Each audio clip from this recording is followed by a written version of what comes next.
एक अध्याय एक मार्शल आर्ट्स खंड एक मेरे पास एक प्रणाली है। ली यून, चलो ब्रेकअप करते हैं। बिस्तर पर ली यून जो अभी जागा था अपने सामने बैठी महिला को भ्रमित भाव से देखने लगा। मैं जानता हूं कि आप बहुत अनिच्छुक हैं, लेकिन यही वास्तविकता है। अतीत में मैं हमारे माता पिता द्वारा किए गए विवाह समझौते का विरोध नहीं कर सकी, लेकिन अब जब मैं त्यानुगु संप्रदाय में आ गई हूं तो मुझे अपने जीवन पर नियंत्रण रखना होगा। वरिष्ठ भाई ली ने मुझसे पहले ही वादा किया है कि जब तक मैं उनका अनुसरण करता रहूंगा वे मुझे भविष्य में मेरी जन्मजात प्रकृति पर काबू पाने में मदद करने के लिए संसाधन प्रदान करेंगे। मैं इसे खोना नहीं चाहता। मैं ये भी आशा करता हूं कि तुम ईर्ष्या नहीं करोगे या कोई अतिवादी काम भी नहीं करोगे क्योंकि लोग अतुलनीय हैं। यदि तुम त्यानुगु संप्रदाय में वरिष्ठ भाई ली को अपमानित करोगे तो तुम्हारे पास खड़े होने के लिए कोई स्थान नहीं होगा और तुम केवल अपने लिए शर्म ही लाओगे। इसके बारे में ध्यान से सोचो और दोबारा मेरे सामने मत आना। जब महिला ने अपनी बात समाप्त की तो वह राहत की भावना और उज्जवल भविष्य की आशा लिए मुस्कुराहट के साथ मुड़ी और चली गई। अर्थ क्या है, मैं आते ही बाहर निकाल दिया गया। कितनी घटिया शुरुआत थी। लेकिन ये दुनिया, त्यानुगु महाद्वीप, वाह ये वाकई विशाल और विशाल है। यह मेरे पिछले जन्म की पृथ्वी से कम 100 गुना बड़ा होगा, है ना? जिस समय वह महिला अपने आप से बात कर रही थी, ली यून जो अभी समय में यात्रा कर रहा था अपने पिछले जीवन की यादों को पहले ही पचा चुका था। इस दुनिया को त्यानुगु महाद्वीप कहा जाता है। ये बहुत विशाल है, मार्शल आर्ट फल फूल रहा है और शक्तिशाली लोग बड़ी संख्या में उभर रहे हैं। वह जिस स्थान पर स्थित है उसे त्यानुगु संप्रदाय कहा जाता है, जो त्यानुगु महाद्वीप के पूर्व में जुआनग्यू साम्राज्य से संबंधित है। यह जुआनग्यू साम्राज्य के डोंगबेयुंजो में 4 शीर्ष मार्शल आर्ट संप्रदायों में से एक है। त्यानुगु संप्रदाय डोंगबेयुंजो के त्यानडोंग पर्वत पर स्थित है। यह 800 वर्षों से स्थापित है। अकेले संप्रदाय के गुरु को दर्जनों पीढ़ियों से पारित किया गया है। त्यानुगु संप्रदाय से 10 लाख से अधिक शिष्यों ने स्नातक की उपाधि प्राप्त की है। यह कहा जा सकता है कि कई मजबूत लोग और प्रतिभाशाली लोग हैं। अब तक पिछले सितंबर में जब त्यानुगु संप्रदाय ने एक बार फिर शिष्यों की भर्ती के लिए अपने दरवाजे खोले तो पूरे त्यानुगु संप्रदाय में संप्रदाय गुरु से लेकर शिष्यों और सेवकों तक लोगों की कुल संख्या वास्तव में 200,000 से अधिक हो गई। संपूर्ण त्यानुगु संप्रदाय किसी छोटे शहर से कम नहीं है। ये छोटा सा शहर हजारों वर्षों से समृद्ध और गौरवशाली रहा है। जो लोग परीक्षा पास कर लेते हैं और त्यानुगु संप्रदाय के शिष्य बन जाते हैं उन्हें इस पर गर्व होता है। लेकिन यही कारण है सारा दबाव त्यानुगु संप्रदाय के शिष्यों पर डाला गया। क्यों? बहुत भुंगाले। त्यानुगु संप्रदाय की स्थापना 800 साल पहले हुई थी और इसने अपने शिष्यों के लिए पहले से ही एक अंतर्निहित ग्रेडिंग प्रणाली बनाई है। या ये कहा जा सकता है कि यह वास्तव में आज जुआनग्यू साम्राज्य में विभिन्न संप्रदायों की प्रणाली है। इस प्रणाली में नीचे से ऊपर तक 4 स्तर होते हैं, बाह्य शिष्य, आंतरिक शिष्य, सच्चे शिष्य और उच्चतम स्तर संप्रदाय शिष्य। शिष्यों के 4 स्तर होते हैं। प्रत्येक स्तर के अलग अलग अधिकार और स्थिति होती है जिन्हें बहुत अलग भी कहा जा सकता है। बिना किसी विशेषाधिकार वाले सबसे साधारण बाह्य शिष्यों से लेकर वे लोग जो बाहर संप्रदाय का प्रतिनिधित्व कर सकते हैं और यहां तक कि संप्रदाय के निर्णय लेने में भी भाग ले सकते हैं। यह एक चमकदार पिरामिड है। मीनार के शीर्ष पर खड़ा संप्रदाय का सदस्य मीनार के नीचे बाह्य शिष्यों को देख रहा है जो कि किसी देवता के समान है जो नीचे संसार को देख रहा है। मैं आपसे पूछना चाहता हूं कि कौन प्रेरित नहीं होगा, कौन सफल नहीं होना चाहता, कौन गौरव के साथ घर लौटना नहीं चाहता, कौन विश्व प्रसिद्ध मार्शल आर्ट मास्टर नहीं बनना चाहता, कौन ऐसा सुनहरा काप नहीं बनना चाहेगा जो हजारों काप के बीच से सफलतापूर्वक ड्रैगन गेट को पार कर जाए। लेकिन इसके बारे में सोचना बेकार है। मार्शल आर्ट के लिए प्रतिभा की आवश्यकता होती है। प्रतिभा में शारीरिक संरचना, हड्डियां, समझ, आध्यात्मिक जड़ें आदि शामिल हैं और मूलतः ये सभी जन्मजात होती हैं। अगर आप इसके साथ पैदा हुए हैं तो यह आपके पास है, अगर आपके पास नहीं है तो यह आपके पास नहीं है। बाद में इसे बदलना मूल रूप से मुश्किल है। ये जन्मजात अंतर मूलतः मार्शल आर्ट में व्यक्ति की भविष्य की परिस्थितियों को निर्धारित करता है। कई प्रतिभाओं में से आध्यात्मिक जड़ें सबसे दुर्लभ हैं। जो लोग आध्यात्मिक जड़ों के साथ पैदा होते हैं वे त्यानुगु संप्रदाय में प्रवेश करते ही सीधे आंतरिक शिष्य बन जाएंगे। वे जन्मजात मार्शल आर्ट से शुरुआत करेंगे और कुछ वर्षों तक अभ्यास करने के बाद वे औपचारिक जन्मजात योद्धा बन जाएंगे। जिन लोगों की आध्यात्मिक जड़ें नहीं है उन्हें उनकी प्रतिभा के अनुसार योग्यता के 9 स्तरों में विभाजित किया गया है, जिसमें 9वां स्तर सबसे निम्न और पहला स्तर सबसे उच्चतम है। चाहे ये लोग कितने भी प्रतिभाशाली क्यों न हो, वे केवल बाह्य शिष्यों के रूप में ही शुरुआत कर सकते हैं। एक बार जब वे शुरू हो जाते हैं तो वे केवल अर्जित मार्शल आर्ट का अभ्यास कर सकते हैं। उन्हें अनगिनत प्रयासों से गुजरना पड़ता है और अंत में अपनी जन्मजात क्षमताओं को उठने से पहले उन्हें थोड़ी किस्मत की जरूरत होती है। हजारों लोगों में से केवल कुछ ही सफल लोग होते हैं। वे मूलतः वे लोग हैं जिनके पास द्वितीय श्रेणी या प्रथम श्रेणी की योग्यता है। ली यून के पास केवल 5वीं कक्षा की योग्यता है। 5वीं कक्षा की योग्यता के साथ त्यानुगु संप्रदाय में प्रवेश करना त्यानुगु संप्रदाय के लिए शिष्यों को स्वीकार करने की दलील है। इस तरह की योग्यताओं की कई वर्षों के बाद अपनी जन्मजात प्रकृति को सफलतापूर्वक उठने की संभावना शून्य के करीब है। यदि आप अपनी सहज प्रकृति के विरुद्ध नहीं जा सकते तो आप आंतरिक शिष्य नहीं बन सकते। यदि आप आंतरिक संप्रदाय के शिष्य नहीं बन सकते हैं तो त्यानुगु संप्रदाय हमेशा के लिए आपका समर्थन नहीं कर पाएगा। सीमा 3 साल है। कोई भी बाह्य संप्रदाय का शिष्य जो त्यानुगु संप्रदाय में 3 साल तक रहा है और अपनी जन्मजात स्थिति को सफलतापूर्वक उठने में विफल रहा है उसे प्रत्येक वर्ष जूनियर प्रतियोगिता में भाग लेना चाहिए। शीर्ष 1000 से बाहर रैंक वाले लोग संप्रदाय छोड़ देंगे। केवल 1000 के अंदर के लोग ही संप्रदाय में उपयाजक के रूप में सेवा कर सकते हैं, संप्रदाय के कुछ कामों में मदद कर सकते हैं और अस्थायी रूप से वहां रह सकते हैं। लेकिन हमेशा के लिए नहीं, केवल 2 साल के लिए। यदि 2 साल बाद भी आप अपनी सहज प्रकृति के विरुद्ध नहीं जा सकते तो क्षमा करें, आपको जाना ही होगा। फिर हर साल सितंबर में बड़ी संख्या में नए बाह्य शिष्यों की भर्ती की जाती थी जो कि उनके पिछले जीवन में स्नातक सत्र की तरह ही था। हर साल जून में बहुत से लोग निराशा के साथ लौटते हैं और बहुत से लोग आशा के साथ लौटते हैं। मार्शल आर्ट में प्रवेश के पहले दिन से जब तक कि कोई मूर्ख न हो लगभग सभी को एक बात समझनी होगी, यदि कोई मार्शल आर्ट में कुछ हासिल करना चाहता है तो उसे इन 3 वर्षों तक कड़ी मेहनत करनी होगी। बहुत भुंगाले। इस तरह के माहौल में आखिर कौन क्या करना चाहेगा? अभी जो महिला देख रही थी उसका नाम वांग ही लग रहा था। तस उसके लिए यहाँ से चले जाना ही बेहतर है। मुझे उसे छुटकारा पाने के बारे में सोचने में दिमाग की कोशिकाएं बर्बाद नहीं करनी है। मार्शल आर्ट की इस विशाल दुनिया में आना उसके लिए आसान नहीं था और वह अपनी यात्रा को व्यर्थ नहीं करना चाहता था। हालांकि उसके पास 5वीं कक्षा की प्रतिभा थी और उसके जन्मजात स्वभाव के विरुद्ध जाने की संभावना बहुत कम थी, फिर भी वह इसे आजमाना चाहता था। चाहे कुछ भी हो, वह अपना पूरा जीवन समाज के निचले पायदान पर नहीं बिताना चाहता था जैसा कि उसने अपने पिछले जीवन में किया था। गहरी सांस लेना। ली यून की आंखें तुरंत स्पष्ट और दृढ़ हो गईं और वह उठकर दरवाजे की ओर चल दिया। बाकी संप्रदाय के अनुयायी होने के कारण उन्हें अपना अलग कमरा नहीं मिला और वे एक बड़े से चारपाई पर 8 लोगों के साथ रहते थे। ये बड़ी चारपाइयां मिलकर एक बड़ा आंगन बनाती हैं। जब आप दरवाजे से बाहर निकलेंगे तो आपको एक बास्केटबॉल कोर्ट जितना बड़ा सपाट मैदान दिखाई देगा जिसके किनारे पर देवदार के पेड़ों की कई कतारें लगी हुई हैं। शाम हो चुकी थी और सूरज डूब रहा था। आंगन में लाल रंग की धूप तिरछी चमक रही थी। हल्की हवा चल रही थी और पत्तियां हवा में झूम रही थी जिससे डूबते सूरज की एक मनमोहक सुंदरता बन रही थी। उसी परिसर में रहने वाले कुछ बाह्य शिष्य विशाल प्रांगण के एक कोने में बैठे थे, या तो पसीने से तरबतर होकर युद्ध कला का अभ्यास कर रहे थे या फिर माथे पर शिकन लिए हुए कोई पुस्तक पकड़े हुए गहन चिंतन कर रहे थे। वह कमरे से बाहर निकलकर 10 मीटर से अधिक दूर चला गया था लेकिन किसी ने उसका अभिवादन नहीं किया। ऐसा लग रहा था जैसे कोई भी उसके अस्तित्व के बारे में नहीं जानता था और वह मार्शल आर्ट के अभ्यास में इतना लीन था कि किसी को किसी की परवाह नहीं थी।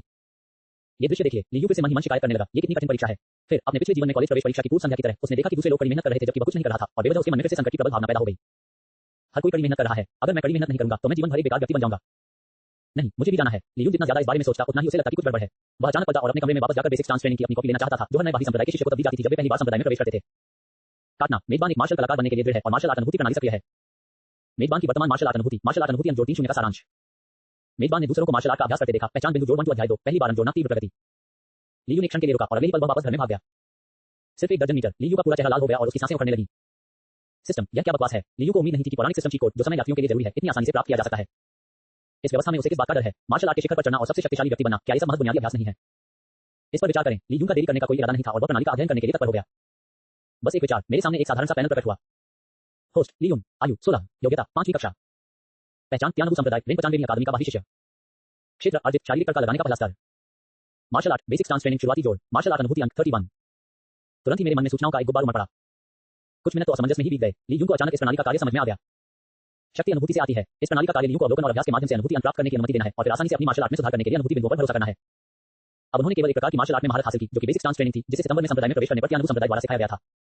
इस कौशल में कोई आक्रमण शक्ति नहीं है और इसका उपयोग केवल शरीर को संयमित करने तथा शारीरिक शक्ति और गुणवत्ता में सुधार करने के लिए किया जा सकता है। और शरीर संयम 3 अर्जित क्षेत्रों में से पहला है जिसे नी की नींव कहा जा सकता है। मूल आसन प्रशिक्षण कुल 12 आसन है। ली यून तियानबू संप्रदाय के एक बाही संप्रदाय के शिष्य बन गए, लेकिन केवल 1 महीने के बाद बाही संप्रदाय के मार्शल आर्ट के उपयाजक के निर्देश और अपने निजी अध्ययन पर भरोसा करते हुए उन्होंने केवल चौथे क्राउचिंग टाइगर आसन का अभ्यास किया था। इसलिए इसे केवल प्रवेश स्तर ही माना जा सकता है। शुरुआत करने से पहले प्रारंभिक सफलता आती है, उसके बाद प्रवीणता, छोटी सफलता, निपुणता, बड़ी सफलता और पूर्णता आती है। यदि आप प्रारंभिक चरण तक पहुंचना चाहते हैं तो आपको सभी 12 आसन सीखने होंगे और उन्हें आसानी से और सटीक रूप से करने में सक्षम होना होगा। यह आसान नहीं है। रेंज 95वीं अकादमी के मार्शल आर्ट प्रबंधक ली बाओशान के अनुसार तियानबू संप्रदाय के सभी बाही शिष्यों में से सबसे तेजी से बेसिक स्टांस ट्रेनिंग की प्रारंभिक सफलता प्राप्त करने में 3 महीने लगे। जिस व्यक्ति ने ये कीर्तिमान हासिल किया है उसके पास प्रथम श्रेणी की योग्यता है तथा उसे प्रथम श्रेणी की योग्यता रखने वालों में सर्वश्रेष्ठ माना जाता है। ली यून की 5वीं कक्षा की योग्यता के साथ उसे प्रारंभिक चरण तक पहुंचने में शायद 8 महीने या उससे अधिक समय लगेगा या उससे भी अधिक। इसके अलावा इस बात की कोई गारंटी नहीं है कि जब वह बुनियादी खड़े अभ्यास के प्रारंभिक चरण की खेती करेगा तो वह रिकॉर्ड में मौजूद लोगों के साथ तुलना कर पाएगा। लेकिन अब एक व्यवस्था है। मौजूदा 31 संज्ञानात्मक बिंदुओं के साथ आप सीधे बेसिक स्टांस स्किल्स में सुधार कर सकते हैं। इसलिए अधिक कहने की कोई आवश्यकता नहीं है। ली यून ने अपनी नजरें पैनल पर बेसिक स्टांस स्किल्स के पीछे जोड़ चिन्ह पर टिकाई और निर्णायक रूप से उस पर क्लिक किया। एक क्षण में ऐसा लगा जैसे मेरे शरीर में एक अदृश्य विद्युत धारा दौड़ रही हो जिससे हल्का सुन्नापन हो गया। अचानक मेरे मन में एक प्रकाश आया। ऐसा लग रहा था जैसे अंतरिक्ष और समय एक शांत जगह में बदल गए हों और बिल्कुल उनके जैसी एक आकृति बेसिक स्टांस एक्सरसाइज का अभ्यास करने लगी हो। पहले ढेर से शुरू करें, दूसरे, तीसरे और यहां तक कि चौथे ढेर तक। यह आश्चर्यजनक रूप से कुशल और स्वाभाविक था तथा इसमें एक विशेष रहस्यमय आकर्षण था। ली यून ने जो कुछ देखा उससे वह तुरंत मोहित हो गया। लगभग आधे पौने घंटे बाद मन में मौजूद आकृति ने 7वें आसन के आधे रास्ते में बेसिक पोस्चर स्किल का प्रदर्शन किया और अचानक काम कर गायब हो गई। ली यून भी ऐसे जागा जैसे वह किसी सपने से जागा हो। मैंने पाया कि पैनल पर मूल 31 मार्शल आर्ट अनुभूति बिंदुओं को शून्य कर दिया गया था। इतना ही, बहुत तेज। ली यून को थोड़ा असंतोष महसूस हुआ, लेकिन उसने जल्दी से अपनी आंखें बंद कर ली और जो कुछ उसने पहले देखा था उसे याद किया। जल्द ही उसने तेजी से अपनी आंखें खोली। उन्होंने पाया कि उन्हें अतीत को याद करने की आवश्यकता नहीं थी क्योंकि उनके दिमाग में पहले से ही एक स्पष्ट और गहन स्मृति प्रकट हो चुकी थी जो पहले से 7वीं मुद्रा तक बेसिक पोस्चर ट्रेनिंग के रहस्य के बारे में थी। ऐसा लग रहा था जैसे मैंने 3 महीने तक कड़ी मेहनत की हो। वह थोड़ा सा अविश्वासी था। यदि यह इतना सरल होता तो क्या खेती करना भी आसान नहीं होता। वह तुरंत खड़ा हो गया। जब कमरे में कोई नहीं होता तब भी हम इसका अभ्यास करते हैं। पहले तो ये थोड़ा अजीब था, लेकिन कुछ ही सेकंड में मेरे दिमाग में मौजूद यादें अपने आप को भराई और सब कुछ सुचारू रूप से हो गया। मानो यह एक स्वाभाविक प्रगति थी। वह एक ही बार में 7वें स्तर तक बेसिक स्टांस मेडिटेशन का अभ्यास करने में सक्षम था। चिकना, बहुत रेशमी, यही असली अभ्यास है। तुलनात्मक रूप से यद्यपि मेरे पूर्ववर्ती भी चौथे चरण तक पहुंच चुके थे, वे अनिच्छा से अभ्यास कर रहे थे, उनके पास औपचारिकता तो थी, लेकिन उनमें कोई उत्साह नहीं था और उन्होंने कई गलतियां की। यदि मैं इसी तरह अभ्यास करता रहूंगा, अपने शरीर को संयमित करना तो दूर की बात है, तो मैं इसे जल्द या बाद में बर्बाद कर दूंगा। आपकी 5वीं कक्षा की प्रतिभा पहले से ही औसत है। यदि आप अपने शरीर को बर्बाद करते हैं तो आप अपनी जन्मजात प्रतिभा के खिलाफ कैसे जा सकते हैं? फुसफुसाहट की आवाज, ये प्रणाली अद्भुत है। इस समय ली यून को थोड़ा सा व्यसन महसूस हुआ। वह कामना करता था कि जो अनुभूति उसे अभी हुई थी वह और अधिक प्रबल होती, जिससे वह सीधे बेसिक स्टांस ट्रेनिंग को पूरा कर पाता। तुम्हें पता है, तियानबू संप्रदाय अपने बाही शिष्यों के प्रति काफी अच्छा है। जो शिष्य अपनी साधना में उत्कृष्टता प्राप्त करते हैं उनके लिए संसाधनों के रूप में कुछ प्रोत्साहन भी दिए जाते हैं। यदि आप वास्तव में 1 वर्ष के भीतर पूर्णता के लिए बेसिक पोस्चर मेडिटेशन का अभ्यास कर सकते हैं और मार्शल आर्ट डीकन द्वारा इसकी पुष्टि और अनुमोदन के बाद आप इसकी रिपोर्ट कर सकते हैं और सीधे 30 क्यूई और रक्त गोलियों तक का इनाम प्राप्त कर सकते हैं। क्यूई और रक्त की गोली शरीर के तापमान को कम करने वाले योद्धाओं के लिए एक उत्कृष्ट दवा है। शरीर के तापमान को बढ़ाने में इसका चमत्कारी प्रभाव होता है। एक गोली दूसरों के लिए कम से कम आधे महीने के कठिन प्रशिक्षण के बराबर हो सकती है। इसलिए ये बहुत पैसे लायक है। एक मोती की कीमत 100 टाइल चांदी है और 30 मोती 3000 टाइल के बराबर है। 4 सदस्यों वाले एक साधारण परिवार के लिए सामान्य मासिक खर्च केवल 15 टाइल है और 3000 टाइल 10 वर्षों से अधिक समय तक जीवन यापन के लिए पर्याप्त है। ली यून एक साधारण परिवार से था। हालांकि उसके माता-पिता कुछ छोटा-मोटा व्यवसाय करते थे, लेकिन उनकी बचत ज्यादा से ज्यादा कुछ 100 टाइल चांदी की थी। उनसे 3000 टाइल चांदी खर्च करके उसे क्यूई और रक्त की गोलियां खरीदने के लिए कहना बिल्कुल अवास्तविक था। लेकिन अब हालात अलग हैं। इस प्रणाली की मदद से ऐसा लगता है कि हम 30 क्यूई और रक्त गोलियों के इनाम की आशा कर सकते हैं। हालांकि इन सब के लिए आवश्यक शर्त मार्शल आर्ट का पर्याप्त ज्ञान होना है। इस पर विचार करें। ली यून आधे सेकंड के लिए भी इसे रोक नहीं सका। उसने अपने चेहरे से पसीना पोंछा और फिर से बाहर चला गया। इस बार वह घर के बाहर बड़े से आंगन में घूमने लगा। ऊपर से देखने पर वह बस चल रहा था, लेकिन उसकी आंखें लगातार इधर-उधर घूम रही थी। जब भी वह किसी को कोने में मार्शल आर्ट का अभ्यास करते देखता तो वह वहां जाकर देखने लगता। दूसरों को मार्शल आर्ट का अभ्यास करते देखना अनुभूति बिंदु जोड़ 1। दूसरों को मार्शल आर्ट का अभ्यास करते देखना अनुभूति बिंदु जोड़ 1। जैसे ही वह आगे बढ़ा, सिस्टम ने प्रतिक्रिया दी। यद्यपि धड़कन की गति बहुत तेज नहीं है, बल्कि 1 मिनट में एक बार थोड़ी-थोड़ी बढ़ रही है, फिर भी यह बढ़ रही है। अभी आधा घंटा ही बीता है। उनके मार्शल आर्ट जागरूकता अंतिम अंक पर वापस आ गए। इसका क्या मतलब है? इसका मतलब यह है कि वह जल्द ही उसी तरह की अंतर्दृष्टि की एक और लहर प्राप्त करने में सक्षम होगा जो उसे अभी मिली थी। इसके बारे में सोचना ही बहुत रोमांचक है। उसके मुंह के कोने मुस्कुराहट में बदल गए। लेकिन इसी समय अचानक एक असंतुष्ट आवाज आई। ली यून, तुम क्या कर रहे हो? तुम अकेले अभ्यास करने के बजाय मेरे इर्द-गिर्द क्यों घूम रहे हो? क्या तुम चुपके से मेरा खड़े होकर अभ्यास सीखना चाहते हो? 3 अध्याय 3 बुनियादी रूप प्रशिक्षण प्रारंभिक सफलता। ली यून ने आवाज की ओर देखा और क्रोध से भरी एक दर्जन से अधिक आंखें देखी। जो बोल रहा था वह एक युवा व्यक्ति था जिसके होंठ लाल और दांत सफेद थे। ये स्पष्ट था कि वह एक असाधारण परिवार से था और उसका स्वभाव एक युवा स्वामी जैसा था। उसका नाम गु युनजिंग है। ली यून की तरह वह रेंज 95 अकादमी का एक बाही शिष्य है। वास्तव में उसे ली यून का सहपाठी कहा जा सकता है। ऐसा कहा जाता है कि इस व्यक्ति का परिवार काफी धनी है और परिवार में प्रवेश करते समय उसकी योग्यता प्रथम श्रेणी जितनी ही उच्च थी। ये कहा जा सकता है कि वह रेंज 95 अकादमी में सबसे अच्छी योग्यता वाले कुछ लोगों में से एक है। यहाँ तक कि चुवानबू के उपयाजक ने भी उनके उज्जवल भविष्य के लिए उनकी प्रशंसा की और उन्हें रेंज 95 अकादमी का प्रमुख नियुक्त किया। एक ही महीने में बहुत सारे लोग उसके इर्द-गिर्द इकट्ठे हो गए और वे उसके नेतृत्व का अनुसरण करने लगे। और गु युनजिंग वास्तव में बहुत शक्तिशाली है। प्रथम श्रेणी की योग्यता को आधार बनाकर उन्होंने बेसिक पोस्चर मेडिटेशन का भी अभ्यास किया। 1 महीने बाद अन्य लोग अभी भी चौथे या 5वें स्थान पर रखे हुए थे। वह पहले ही 7वें स्तर तक अभ्यास कर चुका है। जाहिर है दूसरों की तुलना में बहुत बेहतर है। पिछले 2 दिनों में रेंज 95 अकादमी में यहाँ तक अफवाहें फैली हैं कि गु युनजिंग 3 महीने के भीतर एक ही बार में सभी 12 फाइल्स को पूरा करने की तैयारी कर रहा है, जिससे पिछले सभी बाही शिष्यों द्वारा बेसिक फाइल्स ट्रेनिंग के सबसे तेज प्रारंभिक पूरा होने का रिकॉर्ड टूट जाएगा। सच कहूं तो ली यून इसी मजबूत प्रतिभा वाले लोगों से कायल हो जाता है। लेकिन यह आदमी स्पष्टतः थोड़ा कंजूस है। ली यून थोड़ा असंतुष्ट था, लेकिन उसका उससे बहस करने का कोई इरादा नहीं था। क्या यह अच्छा नहीं होगा कि वह इस समय का उपयोग कुछ और बार घूमने और कुछ ज्ञान एकत्र करने में कर सके? मुझे खेद है, शायद आपने गलत समझा है। गलतफहमी? क्या आप इस पर विश्वास करते हैं? दूसरों से पूछो, क्या आप इस पर विश्वास करते हैं? अभी से लेकर अब तक तुम इधर-उधर भटकते रहे हो। तुम क्या सोच रहे हो? क्या तुम सचमुच सोचते हो कि दूसरे लोग इसे नहीं देख सकते? गु युनजिंग ने ठंडी सांस ली और उसके चेहरे पर ऐसा भाव था मानो तुम चोरी करके ही सीख रहे हो। वह है, ली यून, दूसरों को मूर्ख मत समझो। तुम्हारी योग्यता कम है और तुम स्वयं साधना नहीं कर सकते, फिर भी तुम भाईगु का ज्ञान चुराना चाहते हो। ये कौन नहीं देख सकता? जल्दी आओ और भाईगु के सामने अपनी गलती स्वीकार करो और माफी मांगो। अन्यथा हम इसकी सूचना चुआन वुडीकन को देंगे और उसे निर्णय लेने देंगे। तब ये केवल माफी मांगने जितना आसान नहीं होगा। एक नौकर ने जोर से चिल्लाया, जिससे तुरंत ही बहुत सारी प्रतिध्वनियां उत्पन्न हो गईं। हर कोई ली यून को दोष देने लगा। ली यून की आलोचना करते सभी लोगों को देखकर गु युनजिंग को थोड़ा डर महसूस हुआ। ये प्रमुख होने की प्रतिष्ठा थी। भले ही ली यून ने गुप्त रूप से अपना खड़े होकर ध्यान करना सीखा हो या नहीं, अगर उसने कहा कि उसने सीखा है, तो उसने इसे गुप्त रूप से सीखा होगा। आनंद की इस भावना ने उसे बहुत संतुष्ट और खुश महसूस कराया। इस क्षण उनमें एक महत्वाकांक्षा भी विकसित हो गई। यदि 95 में संस्थान का प्रमुख होना ही इतना महत्वपूर्ण था, तो क्या होगा यदि वह रेंजी संस्थान का प्रमुख बन जाए? रेंज ब्रांडेड कॉलेजों की श्रेणी प्रथम से लेकर 100 तक है, जिसमें कुल 100 कॉलेज और कुल 10,000 शिष्य हैं। यदि वह रेंजी हाउ का प्रमुख बन सकता, तो क्या सभी को उसकी बात सुननी नहीं पड़ती और उसके नेतृत्व का अनुसरण नहीं करना पड़ता? जो कोई भी उसे अपमानित करने का साहस करेगा, वह सिर्फ एक शब्द से बर्बाद हो जाएगा और त्यानुगु संप्रदाय में नहीं रह सकेगा। इसके बारे में सोचकर ये अच्छा लगता है। हालांकि उन्हें उम्मीद नहीं थी कि ली यून इस पर हंसेंगे। तो फिर जाओ और मार्शल आर्ट के पुजारी को बताओ, ये बेवकूफों का झुंड है। इतना कहकर वह मुड़ा और सीधा परिसर से बाहर चला गया। गु युनजिंग और अन्य लोग अचानक अचंभित रह गए, खासकर गु युनजिंग, उसका पूरा चेहरा गुस्से से लाल हो गया। ये कमीना, तुम केवल 5वीं श्रेणी के प्रतिभाशाली हो, लेकिन तुम जानबूझकर मेरे इर्द-गिर्द घूमते हो और मेरे कौशल चुराते हो। तुम इतने घमंडी होने की हिम्मत करते हो। चलो अब मार्शल आर्ट के प्रबंधक को ढूंढते हैं और उसे मामले का फैसला करने देते हैं। हाँ, चलो। उसने कड़ी मेहनत नहीं की और चुपके से दूसरे लोगों के कौशल सीखे, जिससे वरिष्ठ भाई को अपनी साधना पर ध्यान केंद्रित नहीं कर पाया। हमें मार्शल आर्ट के पादरी को उसे दंडित करने देना चाहिए। गु युनजिंग के नेतृत्व में रेंज 95 अकादमी के बागी शिष्यों का एक समूह गुस्से में चला गया। अल्पविराम, परिसर से बाहर चले जाओ। ली यून को तुरंत धरती और आकाश का एक विशाल विस्तार दिखाई दिया, जिसमें लहरदार पहाड़ और ऊंची इमारतें थीं, जो जहां तक नजर जाती थी फैली हुई थी। पूरे त्यानुगु संप्रदाय की तुलना में एक व्यक्ति वास्तव में बहुत तुच्छ लगता है। चलते चलते उसने शानदार दृश्य का आनंद लिया, जब तक हम एक छोटी पहाड़ी पर नहीं आ गए। अचानक उसे एक कर्कश ध्वनि सुनाई दी। ध्यान से देखने पर उसने देखा कि दो युवक, जो से 1-2 साल बड़े थे, आपस में हाथ मुट्ठी और हाथापाई कर रहे थे। दोनों के घूंसे और लातें बहुत भयंकर थीं। ये शक्तिशाली, भारी और अत्यंत तेज है। जब मुट्ठियां और हथेलियां टकराती थीं तो पटाखों जैसी आवाज होती थी, जिसे देखकर डर लगता था। इस पल सिस्टम ने एक और संकेत भेजा, दूसरों की चर्चा देखना, जोड़ 2 मान्यता अंक। दूसरों की चर्चा देखना, जोड़ 2 मान्यता अंक, जोड़ 2। अल्पविराम, कुछ ही समय में उसके मार्शल आर्ट जागरूकता अंक 30 अंक बढ़ गए। अकादमी में पहले जो कुछ उसने देखा था, उसके साथ मिलाकर उसके मार्शल आर्ट जागरूकता अंक सीधे 60 अंक तक बढ़ गए। और यह अभी भी बढ़ रहा है। इसे 100 का आंकड़ा पार करने में ज्यादा समय नहीं लगा। ली यून ने मन ही मन कहा, कितना महान आदमी है। उसकी आंखें चमक उठी। इस आसन के अनुसार उसे आज ही भेजना होगा। जैसे ही उसके मन में यह विचार आया, दोनों युवकों ने जो एक दूसरे पर प्रहार कर रहे थे, अचानक ही अपने घुसे और लातें मारना बंद कर दिया। उनमें से एक व्यक्ति गुस्से से उसकी ओर आया, क्या आप नियम जानते हैं, दोस्त? जब आप दूसरों को लड़ते हुए देखते हैं, तो क्या आप उनसे बचने के लिए पहल करना नहीं जानते? इसके बजाय आप बस वहीं खड़े रहते हैं और उन्हें घूरते रहते हैं। क्या तुम समझ रहे हो? बुद्धिमान व्यक्ति कभी भी अपने सामने हार नहीं मानता। ली यून ने बिना कुछ कहे झुककर माफी मांगी। हाँ, मैं गलत था। मेरे दोनों वरिष्ठ भाइयों, कृपया मुझे माफ कर दीजिए। मैंने इस साल ही मार्शल आर्ट की दुनिया में प्रवेश किया है और यह पहली बार है जब मैंने इतना गहन और शक्तिशाली मार्शल आर्ट का मुकाबला देखा है। मैं इतना हैरान था कि एक पल के लिए मेरा दिमाग खराब हो गया। वास्तव में मेरा जासूसी करने का कोई इरादा नहीं था। ली यून को इतना समझदार देखकर जो युवक अभी तक गुस्से में था, वह अचानक बहुत शांत हो गया। तो वह एक नया बागी शिष्य है, तो इसे भूल जाओ, ताकि हम पर पुराने शिष्यों के रूप में नए शिष्यों को धमकाने का आरोप न लगे। लेकिन ऐसा दोबारा नहीं होगा, ठीक है? मुझे पता है, मैं अब चला जाऊंगा।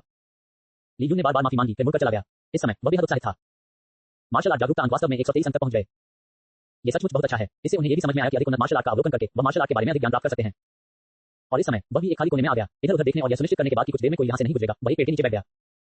सिस्टम अंक जोड़ें, बुनियादी खड़े होकर व्यायाम करें। अगले ही पल वह रहस्यमय आकृति फिर से उसके दिमाग में प्रकट हुई और उसने फिर से शुरू से बेसिक स्टांस ट्रेनिंग का अभ्यास करना शुरू कर दिया। इस बार अब भी स्पष्टता काफी लंबी थी। मेरे मन में मौजूद आकृति ने गायब होने से पहले बेसिक पोस्चर ट्रेनिंग के सभी 12 आसन किए। मुझे अभूतपूर्व अंतर्दृष्टि प्राप्त हुई। जब ली यून ने इसे आत्मसात किया तो उसका चेहरा परमानंद से भर गया। ये देखकर कि अभी भी आसपास कोई नहीं है, उसने अपने हाथों और पैरों का उपयोग करने की हिम्मत की और इस निर्जन कोने में बेसिक स्टांस कुंफू का प्रदर्शन किया। सबसे पहला, दूसरा एक, अल्पविराम, 12वां। यह आश्चर्यजनक रूप से सहज था। कोई यह भी कह सकता है कि यह पूरी तरह से काफी सहजता से अभ्यास किया गया था और बेसिक स्टांस ट्रेनिंग की उनकी समझ और बोध एक नए स्तर पर पहुंच गया। चू चेंग ने सिस्टम पैनल खोला और उस पर नजर डाली। बेसिक स्टांस मेडिटेशन स्पष्ट पूरा हो चुका है और इसके पीछे 3% का स्पष्ट प्रतिशत दिखाई देता है। ली यून तुरंत हंस पड़ा। मेरा हृदय उत्साह से भर गया। बेसिक स्टांस मेडिटेशन की शुरुआती सफलता का मतलब है कि वह वास्तव में अपने शरीर को मजबूत करने के लिए स्टांस मेडिटेशन का उपयोग कर सकता है। इसका ये भी मतलब है कि उसने सीखने के 1 महीने के भीतर ही सभी पिछले बागी शिष्यों के बीच बेसिक स्टांस मेडिटेशन की सबसे तेज शुरुआती सफलता का रिकॉर्ड तोड़ दिया है। 4 अध्याय 4। क्या मैं पूछ सकता हूं कि मुझे आपसे क्या सीखना चाहिए? Basic stance meditation. अब जब आपने प्रारंभिक सफलता प्राप्त कर ली है, तो अब बाहर रहने का कोई मतलब नहीं है। ली यून निर्णायक रूप से पीछे हट गया। जल्द ही वे उस पहाड़ी के पास पहुंच गए जहां पहले भी दोनों युवकों ने प्रतिस्पर्धा की थी।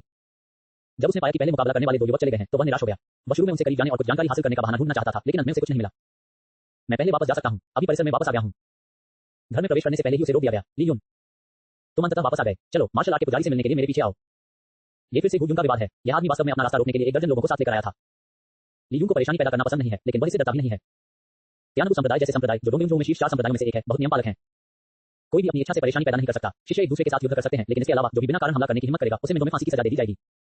अरे ये फिर तुम क्यों हो? मैंने कहा तुम तो बस बोर हो रहे हो, है ना? तुम बिना किसी कारण के ये सब क्यों कर रहे हो? और तुम अपने आप को क्या समझते हो? तुमने मुझे मार्शल आर्ट के पुजारी से मिलने के लिए अपने साथ चलने को कहा था, इसलिए मुझे तुम्हारे साथ जाना होगा। तुम्हारी हिम्मत कैसे हुई? सिर्फ 2 या 3 वाक्यों के बाद गु युनजिंग ली यून पर इतना क्रोधित हुआ कि उसका चेहरा फिर से लाल हो गया। तुम्हारी हिम्मत कैसे हुई मुझसे ऐसे बात करने की?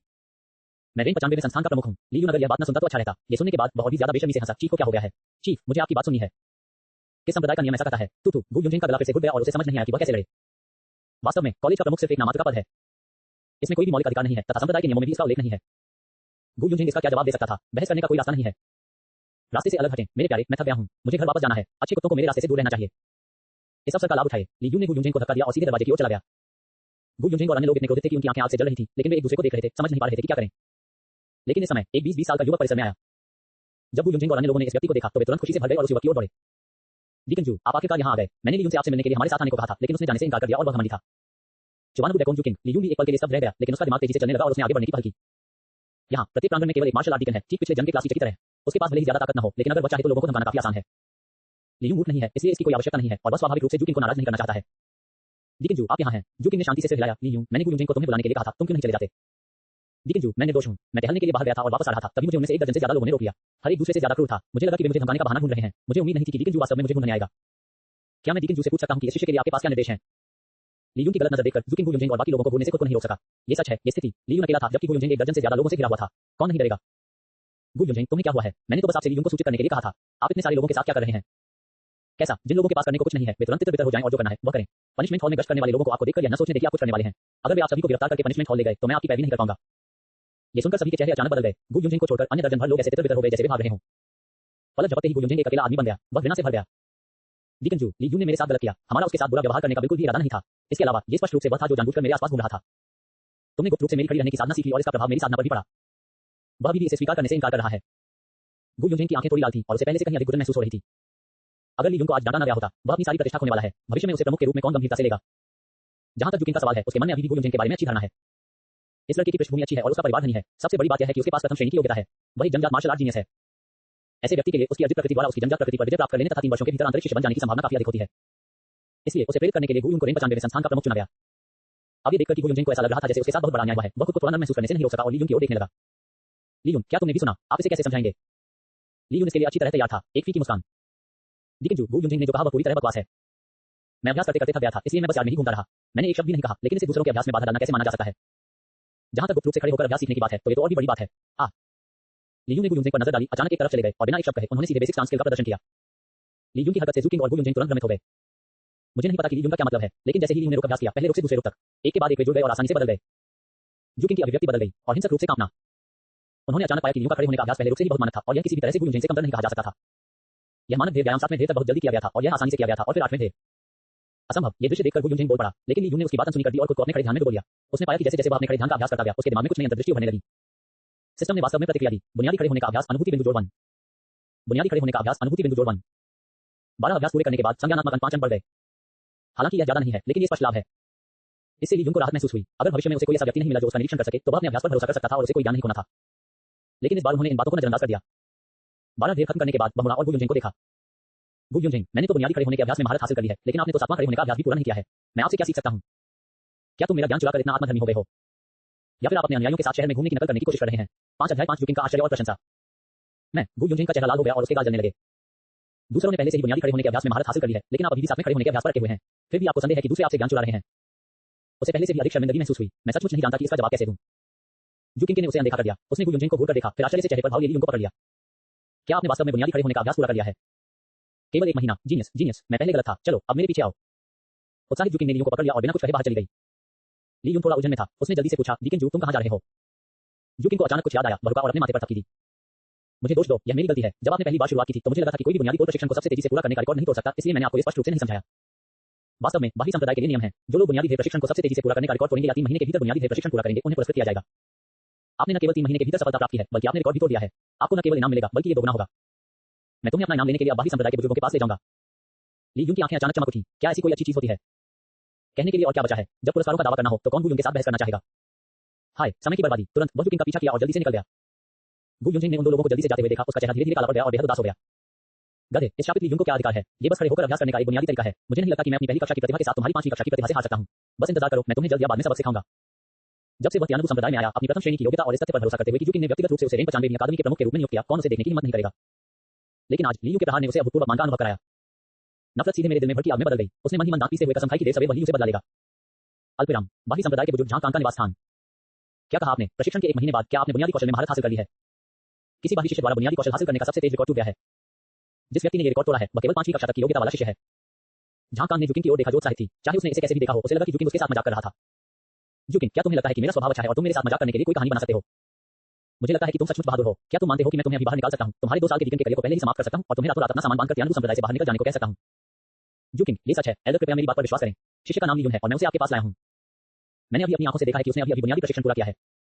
शिष्य वास्तव में आपके साथ मजाक करने की हिम्मत नहीं करता। हाँ, जूकिंग के दृढ़ निश्चयी चेहरे को देखकर झांग कांग को कुछ संदेह हुआ।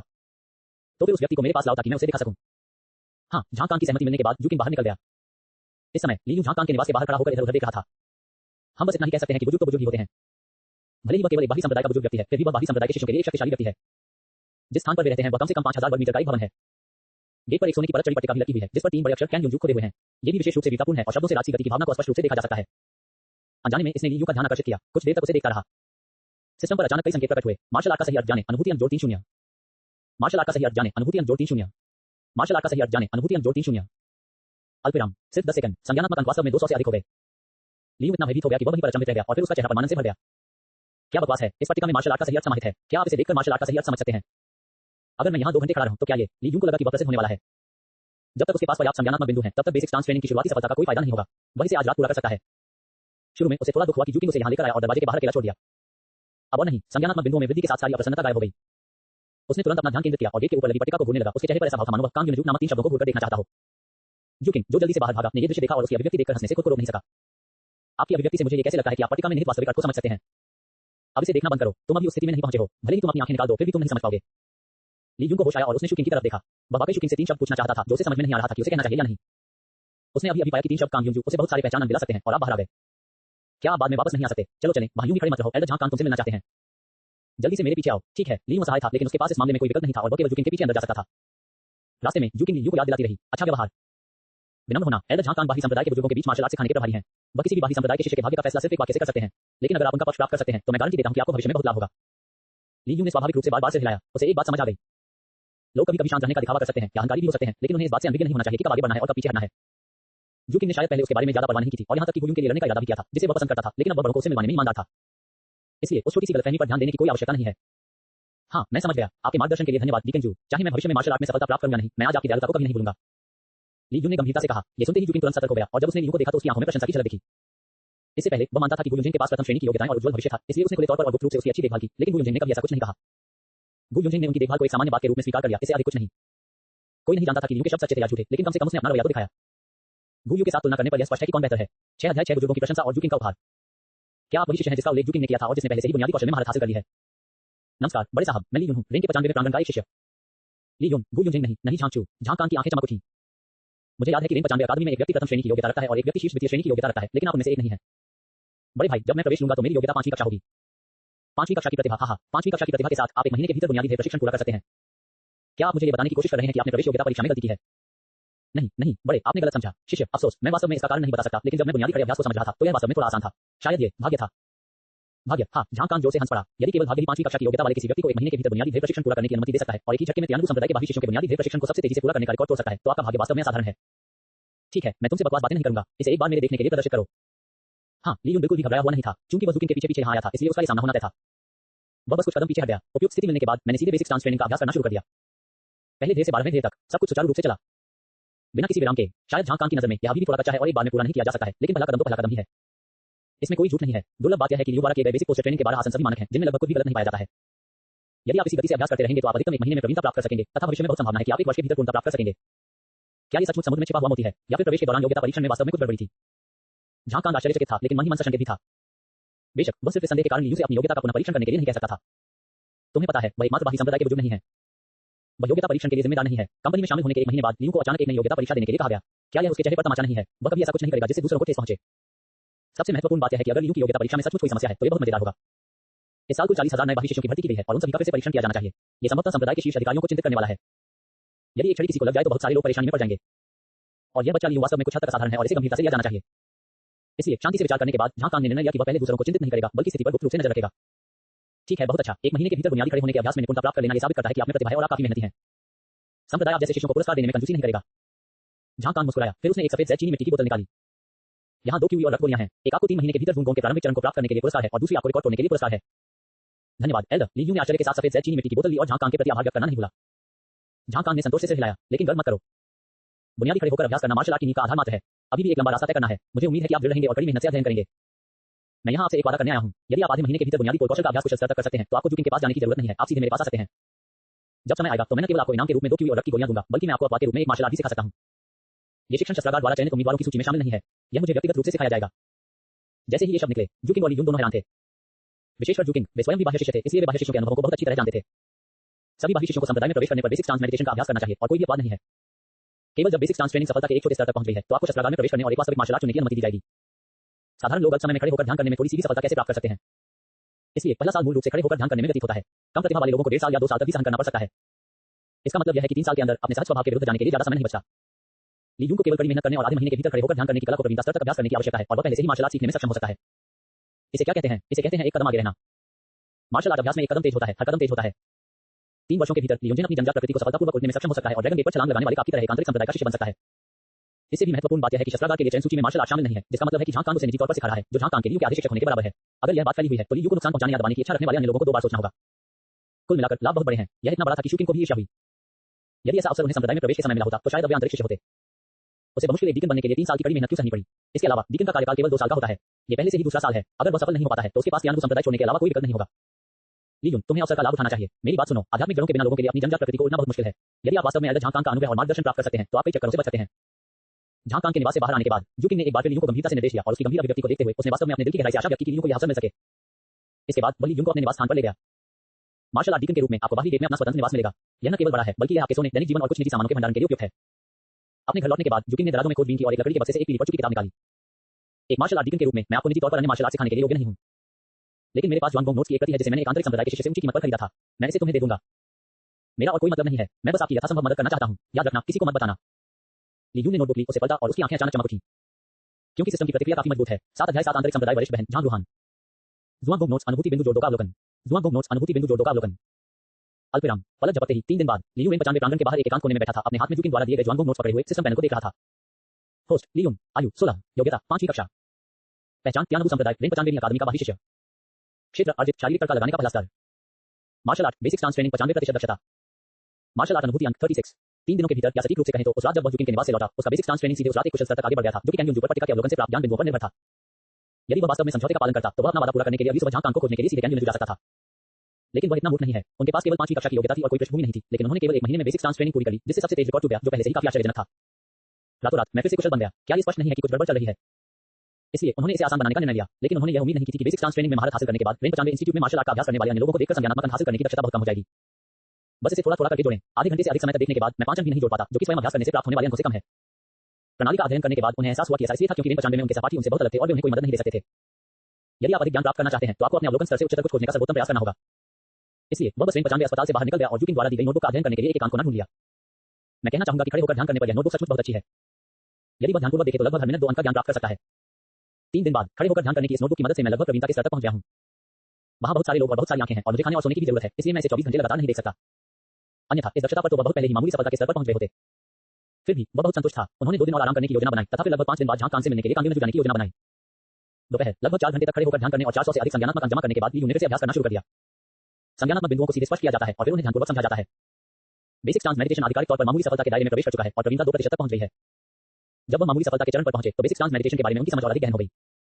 वह तुरंत ही इसका उपयोग करने के लिए इंतजार नहीं कर सका। पहले ढेर से 12वें ढेर तक ये स्पष्ट एक ही बार में किया गया, बिना किसी अजीबोगरीब भावना के।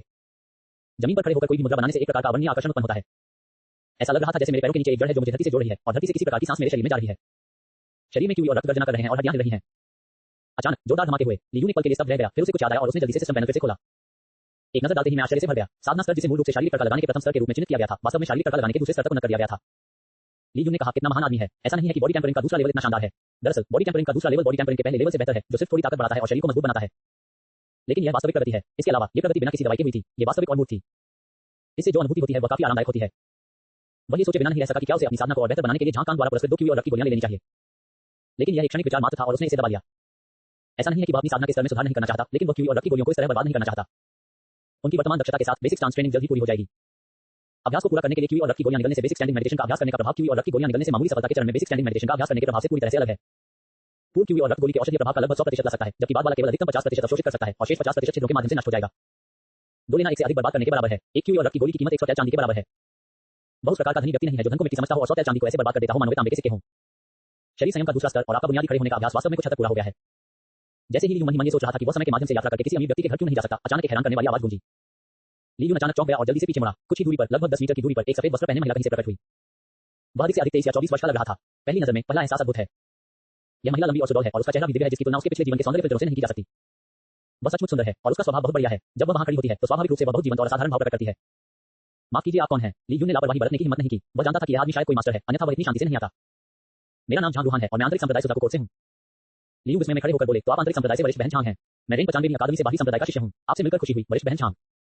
ली यून ऐसा व्यक्ति नहीं है जो एक सुंदर महिला को देखकर चल नहीं सकता, और वह इतना आत्मधर्मी नहीं होगा कि एक आंतरिक संप्रदाय के न्याय को सिर्फ इसलिए शब्दों से चिढ़ाए क्योंकि दूसरा व्यक्ति सुंदर है। आंतरिक शिष्य बनने का अर्थ है कि व्यक्ति मूलतः जन्मजात गुरु है। इस तरह के व्यक्ति को यदि आप गुस्सा दिला दें या उंगली से दबा दें तो वह आधे साल तक बिस्तर पर पड़े रहने के लिए पर्याप्त होगा। रेंज 95 अस्पताल, क्या संयोग है, तो आप और मेरा भाई झांगचू सहपाठी हैं। झांग रूहान की आंखों में चमक थी। मेरा हृदय तरंगों से भर गया। उसके छोटे भाई झांगचू ने इसी वर्ष स्कूल में प्रवेश किया था, इसलिए उसकी बड़ी बहन होने के नाते उसे अवश्य आकर देखना पड़ा ताकि कुछ अज्ञानी लोग उसके भाई को परेशान न कर सकें। बात बस इतनी सी थी कि वह कुछ समय पहले एक संप्रदाय के मिशन पर गई हुई थी और आज ही वापस आई थी, इसलिए उसके पास मिशन प्रस्तुत करने का समय नहीं था और वह पहले यहां आ गई। मैंने कभी उम्मीद नहीं की थी कि यह इतना संयोग होगा कि मैं पहली बार अपने भाई के आंगन से एक शिष्य से मिलूंगा और यह शिष्य कुछ असाधारण लग रहा था। ऐसे व्यक्ति को अपने भाई से हर हाल में मित्रता बनाए रखनी चाहिए। ली यून भी दंग रह गया। वरिष्ठ बहन झांग वास्तव में झांगचू की बहन है? क्या ये संयोग है? झांग रूहान मुस्कुराई। उसकी मुस्कान फूल की तरह सुंदर थी। ये सचमुच एक संयोग है, मुझे भी इसकी उम्मीद नहीं थी। अगर आप स्वतंत्र हैं तो कृपया जाकर मेरे लिए झांगचू को ढूंढिए और मैं आपको भीतरी द्वार तक ले जाऊंगा। ये कैसा रहेगा? 8 अध्याय 8 हैरान झांगचू। ऐसी कोई अच्छी बात है। जब उसने सुना कि वह देखने के लिए भीतरी द्वार पर जा सकता है तो ली यून की आंखें अचानक चमक उठी।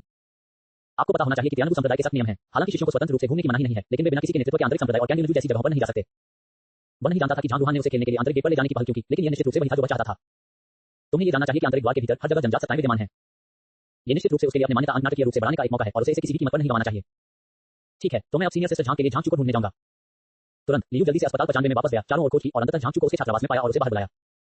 जब झांगचू ने सुना कि उसकी बहन उसे ढूंढ रही है तो वह तुरंत बहुत खुश हुआ। लेकिन जब उसने सुना कि उसकी बहन वास्तव में उसे और ली यून को देखने के लिए आंतरिक द्वार पर ले जाना चाहती थी तो वह दंग रह गया और ली यून को संदेह से देखने लगा। ये सही नहीं है, मेरी बहन ने तुम्हें अकेले आने के बजाय मेरे पास आने को क्यों कहा और वह तुम्हें भीतरी द्वार पर क्यों ले गई? ली यून, कमीने, क्या तुमने मेरी बहन के साथ कुछ किया? कोई नहीं जानता था कि झांगचू की कल्पना उसे इस स्थिति तक ले आई थी। बोलते समय उसने अचानक ली यून का कॉलर पकड़ लिया। उसकी आंखें गुस्से से भर गईं। ली यून, तुम्हें क्या संदेह है कि मैंने तुम्हारी बहन के साथ क्या किया? कृपया, आपकी बहन एक आंतरिक शिष्य है और मैं एक बाहरी शिष्य हूं। अगर मैं आपकी बहन के साथ कुछ भी करने की हिम्मत करता हूं तो क्या मैं अपनी जान मांग रहा हूं? झांगचू दंग रह गया। ओह, ये सच है, लेकिन कोई कारण नहीं है। आप मेरे रिश्तेदार नहीं हैं और मैं आपको नहीं जानता। मेरी बहन आपको भीतरी गेट पर क्यों ले जाएगी? मुझे इस बारे में नहीं पता। अगर तुम्हें जानना है तो अपनी बहन से ही पूछ लो। वैसे भी मैं बाहरी संप्रदाय में एक छोटा सा झींगा हूं। मैं आंतरिक संप्रदाय की बहन के आदेशों की अवहेलना करने की हिम्मत नहीं कर सकता। हम तो जाओ, मैं अपनी बहन से पूछना चाहता हूं कि वो तुम्हें अपने साथ क्यों ले जाए। संभवतः वह ली यून के साथ बहस नहीं जीत सका। झांगचू ने गुस्से से हाथ हिलाया और जल्दी से बाहर चला गया। ली यून ने हंसते हुए कहा और जल्दी से उसके पीछे चला गया। हालांकि यह थोड़ा बेशर्मी भरा है, लेकिन जागरूकता के लिए किसे परवाह है। जल्द ही ली यून और दूसरा व्यक्ति उस स्थान पर लौट आए जहां उन्होंने झांग रूहान से मुलाकात की थी और झांग रूहान से मिले। बहन, आप यहाँ क्यों हैं? तुम जब आए तो खुद मुझे खोजने क्यों नहीं आए? तुमने ली यून को क्यों जाने दिया और तुम उसे भीतरी गेट तक ले जाना चाहते थे? क्या हो रहा है? झांगचू भी अधीर है। जैसे ही उसने झांग रूहान को देखा उसने उससे सवाल पूछना शुरू कर दिया। झांग रूहान का चेहरा गंभीर हो गया और उसने झांगचू के सिर पर जोर से मारा। आउच, बहन, आप क्या कर रही हैं? दर्द हो रहा है? क्या इसे दर्द होता है? अगर दर्द होता है तो कोई बात नहीं। तुम छोटे बदमाश, तुम्हें आखिरी बार पीटने के बाद से केवल कुछ ही दिन हुए हैं, लेकिन तुम्हारी त्वचा पहले से ही ढीली हो गई है ना? तुम्हें मुझसे इस तरह बात करने की अनुमति किसने दी? तुम अभी जवाब देना चाहते हो, है ना? अगर तुम ऐसा करते हो तो मुझे दोष मत देना कि मैंने तुम्हारे सहपाठियों के सामने तुम्हें सम्मान नहीं दिया। मैं अभी तुम्हारी पिटाई कर दूंगा। ये सुनकर झांगचू ने तुरंत अपना मुंह ढक लिया। वह अपना सिर हिलाता रहा। ये देखा जा सकता है कि वह वास्तव में अपनी बहन झांग रूहान से डरता है। जैविक भाई बहन जहां भी जाते हैं उनका खून दबा रहता है। ली यून चुपके से मुस्कुराया और आगे बढ़ा। वरिष्ठ बहन झांग, मैं उस व्यक्ति को आपके पास लाया हूं। अगर आपके पास कहने के लिए और कुछ नहीं है तो मैं वापस चला जाऊंगा। हालांकि मैं वास्तव में भीतरी दरवाजे तक जाना चाहता हूं, फिर भी मुझे दिखावा तो करना ही पड़ेगा, है ना? इसके अलावा वह ये भी परखना चाहता था कि झांग रूहान उसे आंतरिक द्वार पर जाने के लिए क्यों मजबूर करना चाहता था। अरे रुको, यह एक दुर्लभ मुलाकात है, इसे भाग्य माना जा सकता है और आप और मेरा भाई दोनों संयोग से रेंज 95 अकादमी के बाहरी शिष्य हैं। मेरा छोटा भाई झांगचू बात करने में अच्छा नहीं है और वह दूसरों के साथ मिलकर रहना नहीं जानता। उसकी बहन होने के नाते मेरी जिम्मेदारी है कि मैं उसे उसके साथी शिष्यों के साथ अच्छे संबंध बनाने में मदद करूं। तो अगर आप स्वतंत्र हैं तो मैं आपको आंतरिक द्वार के चारों ओर घूमने के लिए आमंत्रित करना चाहूंगा। आप क्या सोचते हैं? समझा, ली यून को अचानक समझ आ गया। उन्होंने संभवतः झांग रूहान के इरादे का अनुमान लगा लिया था। अभी अभी झांग रूहान को पता चला कि उसने बेसिक डांस ट्रेनिंग में कुछ प्रगति की है और बॉडी टेम्परिंग के दूसरे स्तर तक भी पहुंच गया है। उसने गलती से सोचा होगा कि वह साधारण प्रतिभा वाला कोई व्यक्ति है, इसलिए मैं उसे जीतने के लिए इस अवसर का लाभ उठाना चाहता था। जवाब में ली यून ने कहा कि उन्हें कोई आपत्ति नहीं है। एक व्यक्ति के रूप में आपको दूसरों को अपना मूल्य दिखाना होगा, तभी लोग आपको गंभीरता से लेंगे। एक सामान्य व्यक्ति किसी ऐसे व्यक्ति के प्रति दयालुता कैसे दिखा सकता है जिसकी पृष्ठभूमि के बारे में वह कुछ भी नहीं जानता और जिसका मूल्य वह नहीं देख सकता। अब उसने झांग रूहान की नजरों में अपना मूल्य दिखा दिया है, इसलिए यह स्वाभाविक है कि झांग रूहान उसके प्रति दयालुता दिखाना चाहेगा। चूंकि वरिष्ठ बहन झांग ने मुझे आमंत्रित किया है, इसलिए मैं उनकी अवज्ञा करने का साहस नहीं कर सकती। इसलिए मेरे पास वरिष्ठ बहन झांग से यह अनुरोध करने का साहस है कि वे मुझे अपने क्षितिज को व्यापक बनाने के लिए अग्रिम रूप से आंतरिक संप्रदाय में प्रवेश करने में मदद करें। हम अग्रिम में झांगचू, जो पास ही खड़ा था, ली यून को अपनी बहन के साथ बात करते और हंसते हुए देखकर पहले से ही थोड़ा दुखी था। अब वह ये भी कह रहा था कि वह अपने क्षितिज को व्यापक बनाने के लिए समय से पहले आंतरिक द्वार पर जाना चाहता था, इसलिए वह खुद को रोक नहीं सका। सिर्फ तुम, आपके पास 5वीं कक्षा की योग्यता है और रेंज 95 अकादमी लगभग सबसे निचले पायदान पर है। यदि आप इस दिन को चूक गए तो आपको अपने जीवन में आंतरिक संप्रदाय में अपनी आंखें खोलने का मौका भी नहीं मिलेगा। ली यून भी नाराज नहीं था। उसने अपना सिर घुमाया और झांगचू को देखा और हल्के से मुस्कुराया। भाई झांगचू, लोगों को अभी भी कुछ सपने देखने की जरूरत है, अन्यथा आप और नमकीन मछली के बीच क्या अंतर है? आप पफ। झांगचू बहुत क्रोधित हुआ, लेकिन झांग रूहान जोर से हंस पड़ा। मुझे इसका एहसास नहीं था, लेकिन ये काफी हास्यप्रद है। सबसे महत्वपूर्ण बात है आत्मविश्वास। केवल झांग रूहान ने झांगचू के सिर पर फिर से जोर से मारा। देखा, इससे सीखो, अगर एक मार्शल कलाकार के पास शांत और आत्मविश्वास से भरा मन नहीं है तो मार्शल आर्ट का अभ्यास करने का क्या मतलब है? और आप ली यून को नीची नजर से देखते हैं। तुम छोटे बदमाश, अगर मैं तुम्हारी जैविक बहन नहीं होती तो मैं तुम्हें अभी पहाड़ से नीचे गिरा देती। हम दोनों ने 1 महीने तक अभ्यास करना शुरू किया और हम दोनों ने बुनियादी खड़े होने का अभ्यास किया। मैं आपसे पूछना चाहता हूं कि अब आप कौन सी स्थिति में पहुंच रहे हैं? ये सुनकर झांगचू ने गर्व से कहा, छठा, और ये लगभग पूरा हो गया है। हम कल 7वें की कोशिश कर सकते हैं। रैंक 95 अकादमी में गो यूनजिंग के अलावा जिनके पास प्रथम श्रेणी की योग्यता है, मैं दूसरे स्थान पर हूं। झांग रूहान तुरंत मुस्कुराया, वह तिरस्कार से मुस्कुराया। तुम सचमुच मूर्ख हो। मैं आपको बता दूं, मुझे नहीं पता कि आपने जिस गो यूंग का उल्लेख किया है उसने कितनी लड़ाइयां जीती हैं और मैं जानना नहीं चाहता, लेकिन क्या आप जानते हैं कि ली यूंग किस स्तर तक पहुंच गया है? वह झांगचू ने ली यूंग को कुछ संदेह के साथ देखा, लेकिन तुरंत तिरस्कार के साथ कहा, मुझे कैसे पता चलेगा कि वह कितने ढेर तक पहुंच गया है? वह अधिक से अधिक चौथे ढेर पर होना चाहिए। कुछ दिन पहले वह गो यूंग के आसपास घूम रहा था और यह कहा गया था कि वह गो यूंग के ढेर कौशल को चुराना चाहता था। उन सभी की रिपोर्ट वान वुडीकन को दे दी गई है। टकराना। जैसे ही उसने बोलना समाप्त किया, झांग रूहान ने दूसरी उंगली से झांगचू के माथे पर थपथपाया। इस बार दस्तक और भी जोरदार थी। झांगचू ने अपना सिर ढक लिया और दर्द से कराते हुए नीचे बैठ गया, फिर लाल चेहरे के साथ चिल्लाया, बहन तुमने मुझे फिर से क्यों मारा? मैंने कुछ भी गलत नहीं कहा। क्या ये गलत नहीं है? आप अंधे हैं। मैं आपको बता रहा हूं, ली यूंग का बुनियादी ढेर प्रशिक्षण पहले ही सफलता के एक मामूली स्तर तक पहुंच चुका है। आपने अभी तक छठी चाल भी नहीं सीखी है और आप में ली यूंग के सामने इतना अहंकारी व्यवहार करने की हिम्मत है। ये सुनते ही झांगचू जमीन से उछल पड़ा, चिल्लाना और दहाड़ना। झटका इतना जोरदार था कि वह दर्द भूल गया। क्या बुनियादी ढेर का काम एक छोटी सफलता है? असंभव, ये बिल्कुल असंभव है। बहन तुमने मुझसे झूठ बोला। तुम पर हंस रहे हो। मैं तुम्हें बताता हूं, मैंने यह अपनी आंखों से देखा है। झांग रूहान ने अचानक एक कदम आगे बढ़ाया। अचानक एक मजबूत आभा फूट पड़ी और झांगचू को घेर लिया। झांगचू, मेरी बात सुनो। अब से अपने साथी शिष्यों के सामने अधिक विनम्र रहो। अगर मैं तुम्हें फिर से दिखावा करते हुए देखूंगा तो मैं तुम्हें नहीं छोड़ूंगा। इसके अलावा आपके पास घमंड करने के लिए कुछ भी नहीं है। आप केवल दूसरे दर्जे की प्रतिभा हैं। यदि आप विनम्र नहीं हैं और कड़ी मेहनत नहीं करते हैं तो आप आंतरिक द्वार में प्रवेश करने में सक्षम नहीं हो सकते हैं।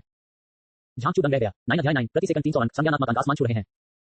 पहाड़ से जुड़े हुए हैं और घाटियों से जुड़ी हुई हैं। तियानडोंग पर्वत, जहां तियानगु संप्रदाय स्थित है, एक राशि पर्वत है जो ड्रैगन और बाघ जैसा दिखता है। ये प्राकृतिक रूप से स्वर्ग और पृथ्वी की विस्मयकारी आभा से संबंध है। आंतरिक द्वार 4 बड़ी घाटियों में स्थित है। वे क्रमशः 4 आंतरिक प्रांगणों का प्रतिनिधित्व करते हैं, नीला ड्रैगन, सफेद बाघ, सिंदूरी पक्षी और काला कछुआ। झांग रूहान ने ली यूंग और झांगचू का नेतृत्व किया और सुजाकू कोर्टयार्ड के गेट पर पहुंचने से पहले लगभग 1 घंटे तक चले। तथाकथित गेट वास्तव में एक विशाल घाटी का प्रवेश द्वार था। प्रवेश द्वार पर एक ऊंची पत्थर की पट्टिका है जिस पर न केवल पवित्र पशु सुजाकू की आग के साथ उड़ती हुई मूर्ति है, बल्कि उस पर भड़कीले ढंग से 3 बड़े अक्षर भी उकेरे गए हैं, सुजाकूवान। सुजाकू इनके प्रवेश द्वार पर पत्थर की पट्टिका का निरीक्षण करें, मान्यता अंक जोड़े 0 0। सुजाकू इनके प्रवेश द्वार पर पत्थर की पट्टिका का निरीक्षण करें, मान्यता अंक जोड़े 0 0। अल्पविराम। जिस क्षण आप प्रवेश द्वार पर रुकते हैं, सिस्टम प्रॉम्प्ट तेजी से उछलने लगे। एक सांस और दूसरी सांस के बीच ली यूंग ने सीधे 300 संज्ञानात्मक अंक हासिल किए। इस तरह की दक्षता ने ली यूंग को इतना उत्साहित कर दिया कि वह लगभग जोर से चिल्ला पड़ा। इससे प्रति सेकंड लगभग 300 संज्ञानात्मक अंक अर्जित हुए। यदि संभव होता तो वह अपना बिस्तर अपने साथ ले जाना पसंद करते और सुजाकूवान के गेट के सामने सुरक्षा गार्ड के रूप में रहना पसंद करते। ली यूंग ने अपने दिल में कहा कि आंतरिक संप्रदाय की यह यात्रा बिल्कुल सही निर्णय था। आना, इस द्वार से चलो और तुम्हें सुजाकू मिल जाएगा।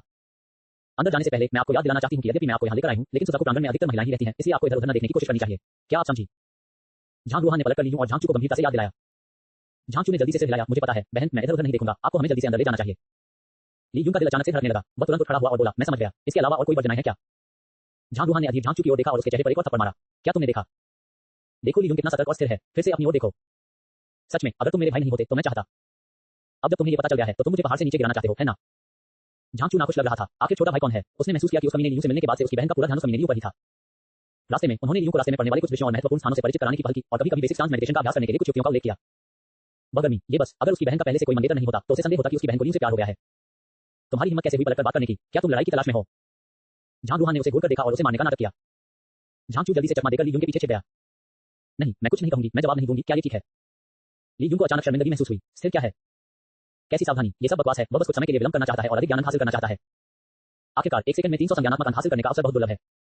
सुजाकू प्रांगण में प्रवेश करने के बाद झांग रूहान की चेतावनी के अनुसार वह स्पष्ट रूप से चारों ओर नहीं देख सकता था, इसलिए मान्यता अंक प्राप्त करने का अवसर उतना अच्छा नहीं हो सकता था जितना उसने कल्पना की थी। हमें अब इस अवसर का लाभ उठाना चाहिए। वरिष्ठ बहन झांगचू का वास्तव में यह मतलब नहीं था। आखिरकार एक बाहरी संप्रदाय के शिष्य के रूप में वह आंतरिक संप्रदाय के लिए तरफ से भरा होगा। यदि आपको अंदर जाकर देखने और अपने क्षितिज को व्यापक बनाने का मौका मिले तो थोड़ा चिंतित होना सामान्य बात है। हाँ, ली यूंग सही है। झांगचू ने देखा कि ली यूंग के बोलने के बाद झांग रूहान की अभिव्यक्ति थोड़ी आसान हो गई और वह भी जल्दी से बोला, मैं बस एक पल के लिए चिंतित था। और बहन, अब तुम मुझे मार नहीं सकती। मैं तियानगु संप्रदाय में शामिल हो गया हूं और तियानगु संप्रदाय का अनुयायी भी हूं। आप हमेशा मुझे इस तरह नहीं पीट सकते जैसे आप बचपन में करते थे। अगर तुम मुझे इसी तरह मारते रहे तो मैं अपना सम्मान खो दूंगी। जब झांग रूहान ने ये सुना तो वह तुरंत क्रोधित हो गई, झांगचू को घूरने लगी और उस पर फिर से हमला करने के लिए तैयार हो गई। ये देखकर ली यूंग ने तुरंत उसे रोक दिया, लेकिन मैं दिल से इतना खुश था कि मैं लगभग जोर से हंस पड़ा। बस इसी तरह इसमें देरी हो गई। पैनल पर मान्यता अंक 20,000 से अधिक हो गए हैं तथा 30,000 अंक की ओर बढ़ रहे हैं। मान्यता अंकों की तो मानो लहर सी आ गई है। उन्होंने ये गारंटी देने का साहस किया कि लौटने के बाद वह सीधे बेसिक कोर ट्रेनिंग में महारत हासिल करने में सक्षम होंगे या यहां तक कि बड़ी सफलता भी हासिल करेंगे। यदि आप भाग्यशाली हैं और अधिक लाभ प्राप्त करते हैं तो आज बेसिक स्टांस ट्रेनिंग को पूरा करना संभव नहीं है। रास्ते में झांग रूहान ने उन्हें एक बहुत महत्वपूर्ण खबर सुनाई। मूल आसन ध्यान, एक बार जब आप इसमें महारत हासिल कर लेते हैं तो आप आसन ध्यान में निहित मार्शल आर्ट के सही अर्थ को समझने की कोशिश कर सकते हैं।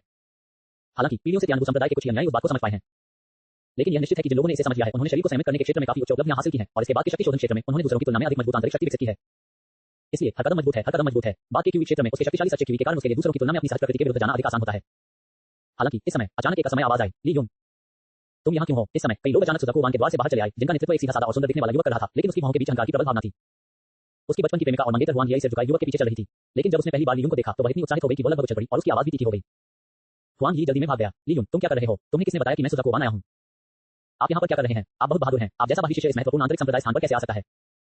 जल्दी से जाओ और चले जाओ। अगर तुमने वरिष्ठ भाई ली यूंग को दुखी किया तो तुम बाहरी शिष्य भी नहीं बन पाओगे। ली यूंग का चेहरा अचानक काला पड़ गया। उसे कभी उम्मीद नहीं थी कि वह हुआन लियाई से यहाँ मिलेगा। ये कहने की जरूरत नहीं है कि हुआन लियाई को सीनियर भाई ली यूंग ने ही यहाँ लाया होगा।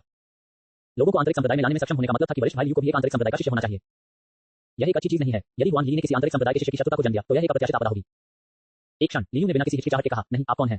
मैं आपको नहीं जानता। आपको कैसे पता कि मेरा नाम लियू है? आपने गलत व्यक्ति को नहीं पहचाना है ना? हुआंग यी चौंक गई और फिर वह क्रोधित हो गई। लियू, क्या तुम अभी भी नाटक कर रहे हो? तुम मेरे पीछे पीछे यहाँ तक आए हो और फिर भी ऐसा दिखावा कर रहे हो कि तुम मुझे नहीं जानते। क्या आपको लगता है कि अगर आप ऐसा करेंगे तो मैं अपना विचार बदल दूंगा? मैं तुमसे कह रहा हूँ, यह संभव है। हमारे बीच सब खत्म हो चुका है। वह तथाकथित सगाई तुम्हारे माता पिता ने जबरदस्ती करवाई थी। मेरे माता पिता हताश होकर इसके लिए राजी हो गए। मैं तुम्हें बिल्कुल पसंद नहीं करता। बेहतर होगा कि आप यह विचार छोड़ दें और परेशानी खड़ी करना बंद कर दें। 10 अध्याय 10 अरे, ये सब पृष्ठभूमि है। दूरी पर खड़ा युवक वहां से कोट कर पास चला आया। हुआंग यी, क्या हो रहा है? जब हुआंग यी ने उस युवक को देखा तो उसने जल्दी से उसका हाथ पकड़ लिया और दुखी होकर कहा, वरिष्ठ भाई लियू, वह लियू है। मुझे नहीं पता कि उसने कहां सुना कि आप मुझे भीतरी द्वार तक लाए हैं और वह वास्तव में मेरे पीछे आया। वह बहुत ही इच्छाधारी सोच रखता है। ये वास्तव में मेरा कोई काम नहीं है। लियू निंगकोंग ने लियू की ओर देखा और उदास होकर पूछा, क्या आप लियू हैं? लियू ने सिर झुकाकर कहा, वरिष्ठ भाई, मेरा नाम वास्तव में लियू है, लेकिन मैं उसे नहीं जानता और मैं उसके लिए यहाँ नहीं आया हूँ। क्या यहाँ कोई गलतफहमी है? जब भ्रमित होने का नाटक करने की बात आती है तो लियू भी एक पेशेवर है। क्या मंगेतर, क्या हुआंग यी? यदि उसे अपने पिछले जन्म के इस व्यक्ति की स्मृति न होती तो वह निश्चित रूप से इस महिला को नहीं जानता। इस मूर्ख औरत से उसे किसी भी प्रकार की ईर्ष्या नहीं हो सकती। उसे नहीं जानते। लियू निंगकोंग को स्पष्ट रूप से इस पर विश्वास नहीं हुआ। हुआंग यी के लिए गलत व्यक्ति को पहचानना असंभव था। लेकिन इस समय झांग रुहान बोला, लियू निंगकोंग, क्या कोई गलतफहमी है? मैं लियू को यहाँ लाया हूँ। ये वैसा नहीं है जैसा ये छोटी बहन सोचती है। मैं उसके लिए यहाँ आया हूँ। ओह, तो यह ऐसा ही है। लियू निंगकोंग मुस्कुराया, अचानक घुमा और हुआंग यी के चेहरे पर थप्पड़ मार दिया। अंधा मूर्ख, क्या आप सुजाकू अकादमी से सीनियर सिस्टर झांग रुहान द्वारा लाए गए लोगों की गलतियों को पहचान सकते हैं? हुआंग यी ने कभी सपने में भी नहीं सोचा था कि लियू निंगकोंग उसे इतने सारे लोगों के सामने थप्पड़ मार देगा। उसकी आंखें उसी समय लाल हो गईं और वह दुखी और व्यथित महसूस कर रही थी। वरिष्ठ भाई लियू, मैं गलत नहीं हूँ। वाह, तुम्हारी हिम्मत कैसे हुई पलटकर बात करने की? चले जाओ यहाँ से। लियू निंगकोंग ने हुआंग यी को फिर से थप्पड़ मारा और उसके शरीर को कई मीटर दूर फेंक दिया। फिर उसने लियू की ओर देखा। उसने बनावटी मुस्कान के साथ कहा, जूनियर भाई लियू, है ना? ये बस एक छोटी सी गलतफहमी है, कृपया इसका बुरा न माने। बुरा लगेगा? नहीं नहीं नहीं नहीं, मुझे क्यों बुरा लगेगा जब तक वरिष्ठ भाई लियू खुश हैं। लियू ने बार-बार अपने हाथ हिलाए, बस मजाक कर रहा था, बुरा लगा। मुझे कोई बात से ऐतराज नहीं है। भले ही आपने, लियू निंगकोंग ने हुआंग यी को मौके पर ही पीट कर मार डाला हो, इसका मुझसे कोई लेना देना नहीं है। ऐसा लग रहा था कि झांग रुहान अब लियू निंग के साथ उलझना नहीं चाहता था। ये ने कहा, ठीक है, चूंकि यह महज एक गलतफहमी है तो इसे स्पष्ट कर दीजिए। लियू, झांगचू, चलो पहले सुजाकू कोर्ट चलते हैं। केवल बल्ली यून और झांगचू को लेकर सीधे सुजाकू प्रांगण में चला गया। लियू निंगकोंग की आंखें चमक उठी, लेकिन उसने उसे नहीं रोका। वह बस झांग रुहान की पतली और सुंदर पीठ को उदास नजरों से देखता रहा, चुपके से निकल गया और खुद से बुदबुदाया, अरे, झाओ चुआनफेंग का भाग्य इतना खराब था कि उसने वास्तव में झांग रुहान का पक्ष जीत लिया, जिससे मेरे लिए कुछ भी करना मुश्किल हो गया। हालांकि झांग रुहान वास्तव में झाओ चुआनफेंग की जानकारी के बिना 2 लोगों को सुजाकू कोर्ट में लाया था। टीएस, अगर झाओ चुआनफेंग को इस बारे में पता था तो उसकी अभिव्यक्ति शायद काफी दिलचस्प होगी, है ना? अल्पविराम, सुजाकू इनके द्वार में कदम रखें। लियू ने मन ही मन कोसना शुरू कर दिया, ये सोचकर कि हुआंग यी एक मूर्ख है और उसने उसका अच्छा भाग्य बर्बाद कर दिया है। अगर यह महिला अचानक प्रकट नहीं होती तो उसके संज्ञानात्मक अंक निश्चित रूप से 30,000 से अधिक हो गए होते। उसके द्वारा स्थिति को बाधित करने के कारण उसे पत्थर की पट्टिका को देखने का मौका नहीं मिला होता। घास, सौभाग्य से मैं अंततः सुजाकू में प्रवेश कर गया। भले ही मैं इधर-उधर न देख पाऊं, लेकिन कुछ और ज्ञान प्राप्त करने का मौका हमेशा रहेगा, है ना? अरे लियू, अभी उस महिला के साथ क्या हुआ है? आपकी मंगेतर, क्या उसे लूट लिया गया? इस समय झांगचू अचानक आया और उसके चेहरे पर गपशप भरी नजर थी और उसमें खुशी का भाव था। नहीं नहीं, वह कैसे संभव है? उसे गलत व्यक्ति मिल गया। बेशक लियू इसे स्वीकार नहीं करेगा, हालांकि उसे इसकी परवाह नहीं थी, लेकिन ये कोई शानदार बात नहीं थी, इसलिए उसे इसका प्रचार क्यों करना चाहिए? झांगचू असंतुष्ट दिखे, बस इनकार करना बंद करो। उस महिला ने आपका नाम पुकारा और आपकी ओर दौड़ी। वह गलत व्यक्ति को कैसे पहचान सकती थी? आओ, मुझे बताओ, मुझे कुछ करो। टकराना, जैसे ही शब्द गिरे, झांग रुहान ने पहले ही झांगचू के चेहरे पर एक और थप्पड़ मार दिया था। झांगचू दर्द से कड़ा उठा, बहन, तुम क्या कर रही हो? तुमने मुझे फिर मारा। क्या हम इस बात पर सहमत नहीं हुए थे कि तुम मुझे नहीं मारोगे? तुम्हें ये किसने बताया? तुम तो बस अपने आप से बात कर रहे थे। इसके अलावा तुम इतने बुरे क्यों हो? मैंने तुमसे कहा था कि तुमने गलत व्यक्ति को पहचान लिया है, लेकिन तुम अभी भी बकबक कर रहे हो। क्या तुम लड़ाई की तलाश में हो? मैं, झांगचू ने अपना मुंह खोला, लेकिन अंत में वह कुछ नहीं बोल सका। वह बस बहुत उदास महसूस कर रहा था। इससे लियू कुछ देर तक चुपके से हंस पड़ा, चुपके से झांग रुहान को अंगूठा दिखाया। यह आदमी झांगचू सजा पाने का हकदार है। हालांकि इस समय झांग रुहान ने लियू पर नजर डाली और अर्थपूर्ण ढंग से कहा, अभी जो आदमी आया था उसका नाम लियू निंगकोंग था, जो व्हाइट टाइगर अकादमी का आंतरिक शिष्य था। उनके पिता लियू वानशॉप व्हाइट टाइगर अकादमी के वरिष्ठ हैं और उनके दादा तियानबू संप्रदाय के 17वें रैंक के वरिष्ठ हैं। यदि कोई गलतफहमी है तो उसे यथाशीघ्र दूर कर लें। एक असली आदमी को झुकने और खींचने में सक्षम होना चाहिए, इसमें कोई शर्म की बात नहीं है। लियू का चेहरा अचानक गंभीर हो गया। वरिष्ठ बहन झांग, आपकी सलाह के लिए धन्यवाद। चिंता मत करो, मैं जानता हूं कि मैं क्या कर रहा हूं। ये संख्या जानना अच्छा है, हालांकि आपको बहुत घबराने की जरूरत नहीं है। यदि आप लंबे समय तक तियानबू संप्रदाय में रहते हैं तो आप पाएंगे कि तियानबू संप्रदाय नियमों का पालन करता है। ऐसा नहीं है कि एक व्यक्ति एक हाथ से आकाश को ढक सकता है। जब तक आप उकसाने की पहल नहीं करते तब तक कोई भी आपको आसानी से परेशान नहीं कर सकता। यदि वास्तव में कोई है तो बाहरी संप्रदाय में जाओ और एल्डर झांग को ढूंढो। उससे कहो कि मैंने तुम्हें जाने के लिए कहा है और वह तुम्हारे लिए आगे आएगा। जब झांग रुहान ने ये कहा तो लियू दंग रह गया। यहां तक कि झांगचू भी बहुत आश्चर्यचकित हुआ। हम अभी मिले हैं, ठीक है? ये ठीक होता अगर लियू को पहली मुलाकात के दिन ही भीतरी गेट पर ले आता, लेकिन वह वास्तव में लियू के लिए काम लेना चाहता था। क्या यह अतिशयोक्ति नहीं है? क्या ऐसा हो सकता है कि मेरी बहन सचमुच किसी और के प्यार में पड़ गई हो और उसे लियू से प्यार हो गया हो? अरे बाप रे, यही बड़ी बात होने जा रही है। झांगचू बहुत चिंतित था, लेकिन वह वास्तव में मूर्ख नहीं था। वह इस समय लापरवाही से बोलने की हिम्मत कभी नहीं कर सकता था। धन्यवाद सीनियर सिस्टर झांग, मैं कुछ दिन पहले एल्डर झांग कान से मिली थी। मुझे उम्मीद नहीं थी कि सीनियर सिस्टर झांग और एल्डर झांग कान भी एक दूसरे को जानते होंगे। क्या आप झांग कान से मिले हैं? झांग रुहान को थोड़ा आश्चर्य हुआ, लेकिन जब उसने लियू के बेसिक डांस ट्रेनिंग के स्तर के बारे में सोचा तो उसे इसका कारण समझ में आ गया। हाँ, मुझे इसके बारे में पहले ही सोचना चाहिए था। झांग कान बाहरी संप्रदाय में मार्शल आर्ट डीकन का प्रभारी है। आपके बुनियादी खड़े होने के कौशल में इतनी तेजी से सुधार हुआ है। मार्शल आर्ट डीकन को बहुत पहले ही झांग कान को रिपोर्ट कर देना चाहिए था। तो फिर मैं ये बात आपसे नहीं छिपाऊंगा। झांग कान वास्तव में मेरे चचेरे भाई हैं, लेकिन वरिष्ठता के आधार पर उन्हें मुझे चाची कहना चाहिए। ओह नहीं, लियू की आंखें तुरंत चौड़ी हो गईं। अगर झांग रुहान ने ऐसा नहीं कहा होता तो वह कभी नहीं सोच पाता कि झांग कान, जो इतना बुरा था, वास्तव में झांग रुहान का भतीजा होगा। ये बहुत डरावना है। झांगचू ने भी गर्व से कहा, आपने कभी इसके बारे में नहीं सोचा? लियू, एल्डर झांग कान को वास्तव में मुझे चाचा कहना होगा। हाँ, अगर आपने भविष्य में मुझे ढूंढने की हिम्मत की तो मैं झांग कान को ढूंढूंगा और उसे आपको दंडित करने दूंगा। जैसे ही शब्द गिरे, झांगचू का शरीर उड़ गया। इस बार झांग रुहान ने उसे अपने पैर से लात मारी। बहन ने अपने भाई को पीटा और इस बार तो बात सचमुच एक नए स्तर पर पहुंच गई।